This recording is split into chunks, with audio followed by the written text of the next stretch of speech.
Let's learn about the GCS today, the Glasgow Coma Scale. इस scale को use किया जाता है पेशेंट की लेवल ऑफ कॉन्शियसनेस को असेस करने के लिए।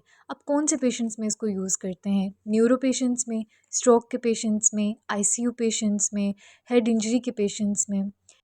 अब इसको चेक कैसे करते हैं? इसमें हम 3 चीज़ें चेक करते हैं, आई रिस्पॉन्स, वर्बल रिस्पॉन्स और मोटर रिस्पॉन्स।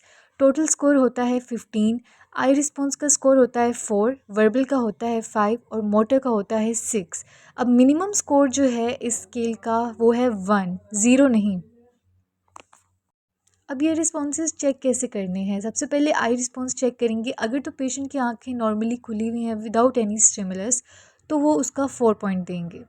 देन अगर आंखें बंद हैं और आप वर्बल कमांड दें, कुछ बोलें और उसके रिस्पॉन्स में वो अपनी आंखें खोले तो उसको 3 पॉइंट देंगे।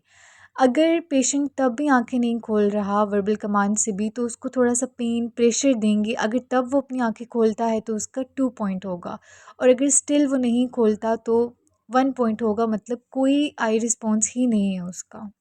दैन उसके बाद आ जाता है वर्बल रिस्पॉन्स। वर्बल रिस्पॉन्स में अगर तो पेशेंट ओरिएंटेड है, मतलब कि आप उससे पूछो आपका नाम क्या है, जगह क्या है, कौन सा साल चल रहा है, वो सही जवाब दे तो मतलब 5 पॉइंट है उसका।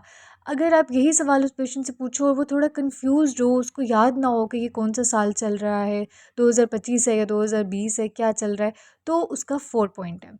अगर पेशेंट इनअप्रोप्रिएट वर्ड्स बोल रहा है, लाइक आप उससे पूछो आपका नाम क्या है और वो बोले एप्पल, मतलब कोई मीनिंगफुल कन्वर्सेशन ना हो, तो उसका स्कोर है 3। अगर सिर्फ साउंड्स हैं, कोई भी कन्वर्सेशन नहीं कर रहा, सिर्फ मॉर्निंग ग्रोनिंग ऐसे साउंड्स हैं, तो उसका स्कोर है 2। अगर ये भी नहीं है तो स्कोर है 1, मतलब no verbal response. Then last पे आ जाता है मोटर रिस्पॉन्स। किस तरह से चेक करना है? अगर आप पेशेंट को कोई कमांड दो कि अपना हाथ ऊपर लेके जाओ और वो उसको ओबे करे तो मतलब उसका 6 स्कोर है। अगर तो पेशेंट कमांड फॉलो ना करे लेकिन पेन पर एग्जैक्ट लोकलाइज करे, यानी पेन को हटाने की कोशिश करे, तो 5 स्कोर। अगर पेन पर विदड्रॉ करे यानी सिर्फ हटाए तो 4 स्कोर। अगर तो वो एबनॉर्मल फ्लेक्शन करे जिसको डिकॉर्टिकेट रिस्पॉन्स कहा जाता है तो उसका 3 है। अगर एबनॉर्मल एक्सटेंशन करे जिसे डी सेरिब्रेट पोस्चर भी कहते हैं तो 2 पॉइंट है। और अगर कोई भी मूवमेंट ना हो तो 1 पॉइंट। कोमाटोज पेशेंट्स जो हैं उनका स्कोर होता है 8 या फिर उससे कम। जो टोटली अनरिस्पॉन्सिव पेशेंट्स होते हैं उनका स्कोर होता है 3, 0 उनमें भी नहीं होता। जैसे मैंने पहले बताया कि मिनिमम स्कोर होगा 1। अब eye response, verbal response, motor response तीनों को मिला के 3 होगा मिनिमम स्कोर और बेस्ट रिस्पॉन्स होता है 15। अब आप लोग इसका स्क्रीनशॉट ले लें और अच्छे से इसे रट्टा लगाएं क्योंकि ये ऑस्की में तो लाजमी पूछा जाता है।